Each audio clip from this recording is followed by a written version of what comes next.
इस महान सम्राट अशोक जयंती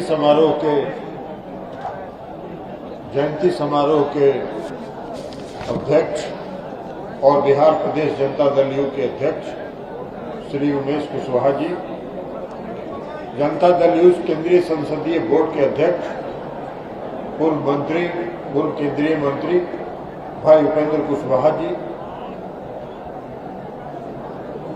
बिहार सरकार के माननीय मंत्री श्री जयंत राज जी, पूर्व मंत्री श्री कृष्णनंदन वर्मा जी, पूर्व मंत्री श्री जयकुमार सिंह जी, पूर्व मंत्री श्री रामसेवक सिंह कुशवाहा जी, पूर्व मंत्री मनोज कुशवाहा जी, पूर्व मंत्री श्री वीरेंद्र सिंह कुशवाहा जी, पूर्व मंत्री लक्ष्मेश्वर राय जी, माननीय विधायक श्री राजीव कुमार सिंह जी, माननीय विधायिका श्रीमती शालिनी मिश्रा जी, पार्टी के राष्ट्रीय सचिव श्री रविंद्र कुमार सिंह जी, पार्टी के प्रवक्ता बिहार विधान परिषद के सदस्य नीरज कुमार जी, माननीय विधान पार्षद श्री रामेश्वर महतो जी, पूर्व सांसद श्रीमती अश्वमेघ देवी जी, पूर्व सांसद श्री राम कुमार शर्मा जी, श्री नंदकिशोर कुशवाहा जी,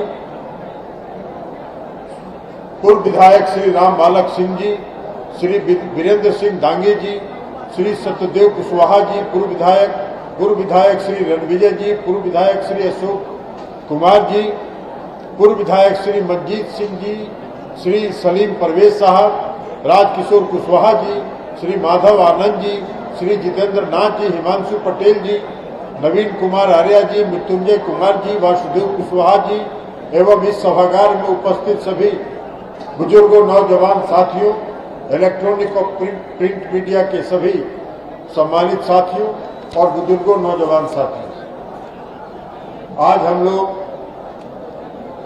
महान सम्राट अशोक की जयंती मनाने के लिए यहाँ उपस्थित हुए हैं और इस जयंती समारोह में आप जितनी बड़ी संख्या में बिहार के हर कोने कोने से जो साथी आए हैं उनका हम हृदय से उनका अभिनंदन करते हैं, उनका आभार व्यक्त करते हैं।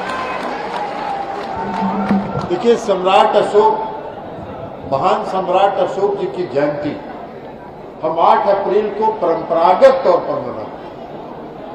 पूरे इतिहास के पन्नों में कहीं उनका वास्तविक जन्मदिन अंकित नहीं है और उससे कोई स्पष्ट नहीं है, लेकिन परंपरागत रूप से हम लोग 8 अप्रैल को मनाते हैं और उस दिन हम महान सम्राट अशोक को याद करते हैं, उनके चरणों में श्रद्धा सुमन अर्पित करते हैं और आज भी हम सब लोग यहाँ महान सम्राट अशोक जी के चरणों में श्रद्धा सुमन अर्पित करने के लिए एकत्रित हुए हैं। हम उनके चरणों में श्रद्धा सुमन अर्पित करते हैं।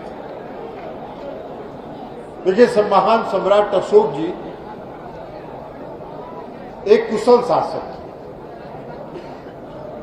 और उन्होंने अपने वीरता, अपने पराक्रम और निडरता के बल पर मौर्य साम्राज्य का विकास किया और मौर्य साम्राज्य का जो विकास किया, इधर बंगाल से लेकर अफगानिस्तान तक और इधर उत्तर भारत से लेकर दक्षिण भारत तक सारे जगहों पर उन्होंने मौर्य साम्राज्य स्थापित किया। उतना बड़ा शासक इस दुनिया में दूसरा कोई नहीं था जो सम्राट अशोक जी, और यह काम उन्होंने अपनी कुशलता, अपनी कूटनीतिक कुशलता और अपने पराक्रम के बल पर, अंत में आके वो बौद्ध धर्म को उन्होंने स्वीकार किया, वो बौद्ध के अनुयायी हुए, बौद्ध धर्म का पूरे दुनिया में उन्होंने प्रचार किया और नेपाल में जो बुद्ध भगवान का जो जन्मस्थली है, उस जगह पर जाके उन्होंने अशोक स्तंभ का स्थापित करने का काम किया। जो अशोक स्तंभ आज भारत का प्रतीक है, अशोक स्तंभ हम आज भारत के प्रतीक के रूप में मनाते हैं। तो इसलिए साथियों, महान अशोक सम्राट एक महापुरुष थे और उस महापुरुष के बारे में जिन्होंने अपनी कुशलता से, अपने पराक्रम के बल पर अपने निडरता के बल पर सबसे बड़ा साम्राज्य स्थापित किया हो और शायद दुनिया में कोई दूसरा उनके बराबर का साम्राज्य नहीं था, ये उन्होंने स्थापित करने का काम। लेकिन अभी कई साथी कह रहे हैं ऐसे महान पुरुष के बारे में भी कुछ विकृत विचारधारा के लोग रहते हैं। इस समाज में हर तबके के लोग हैं और वैसे कुछ लोग जिनका दिमाग विकृत विचारधारा है, वैसे लोग महान अशोक सम्राट के का चरित्र विश्लेषण भी अपने लेखनी के माध्यम से करने लगते हैं।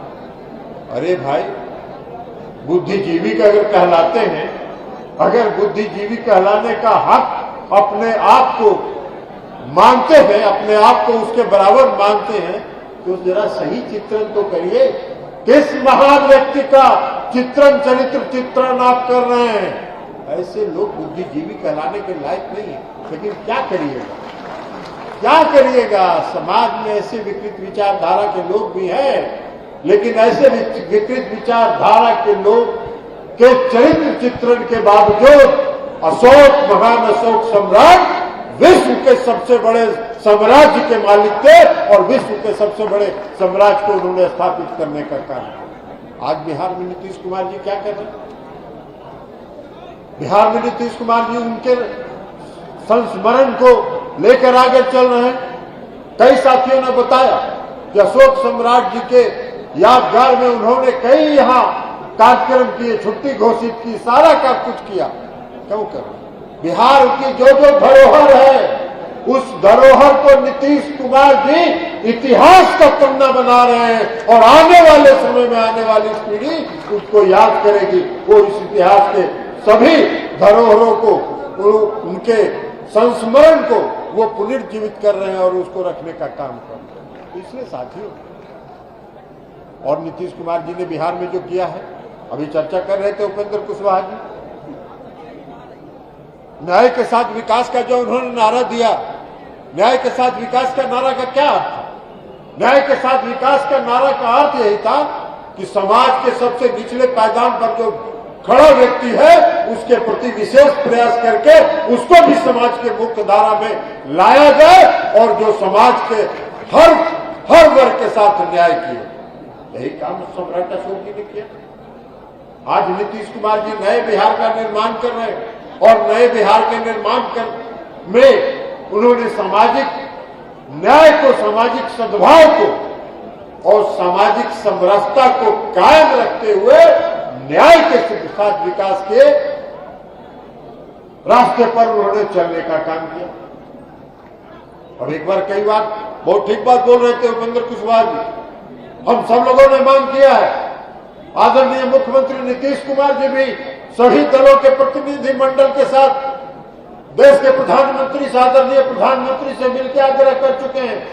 बिहार विधानमंडल ने दो बार सर्वसम्मति से प्रस्ताव पारित किया है कि जातीय जनगणना होनी चाहिए। जातीय जनगणना समय की मांग है। इसके पहले जातीय जनगणना कब हुआ था?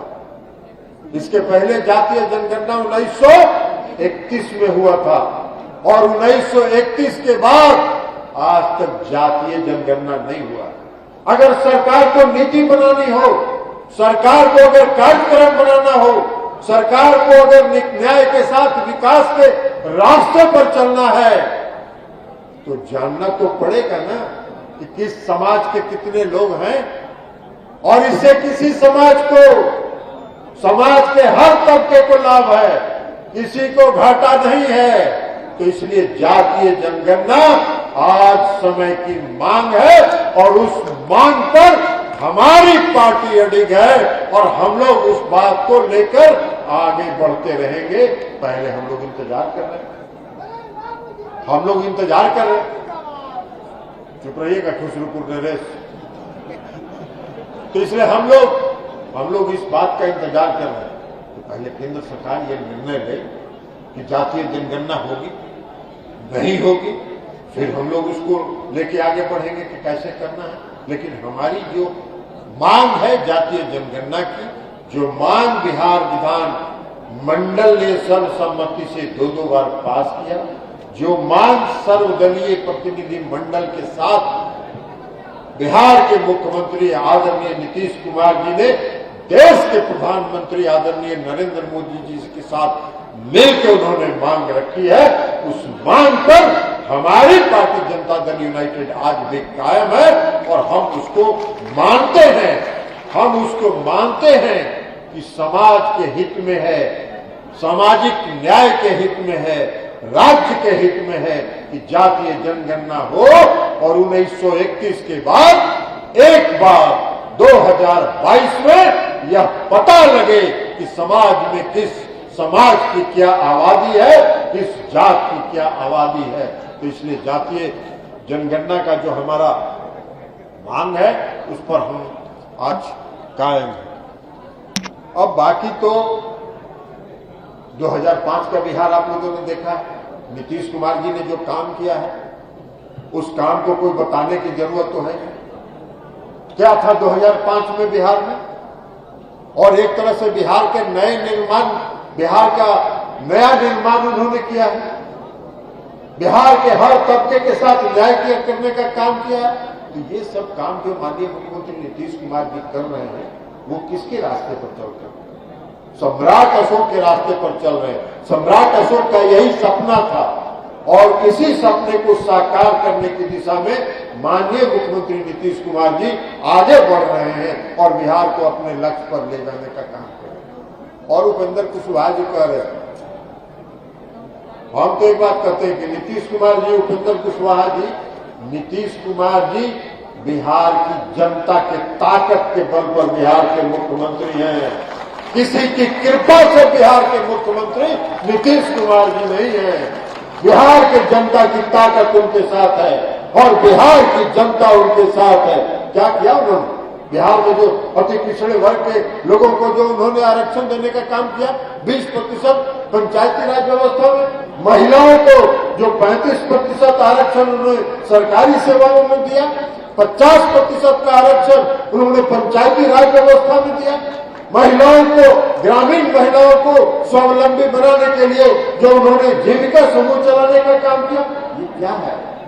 ये उनकी ताकत है। नीतीश कुमार जी, आज सभी पार्टी के लोग, सभी राजनीतिक दल के लोग अति पिछड़े वर्ग की ओर टकटकी लगा के देखते हैं और चुनाव के समय में अति पिछड़ा वर्ग नीतीश कुमार जी की तरफ देखता है और जिधर नीतीश कुमार जी इशारा करते हैं वो अपना वोट जाके गिरा के अपने काम पर चला जाता है।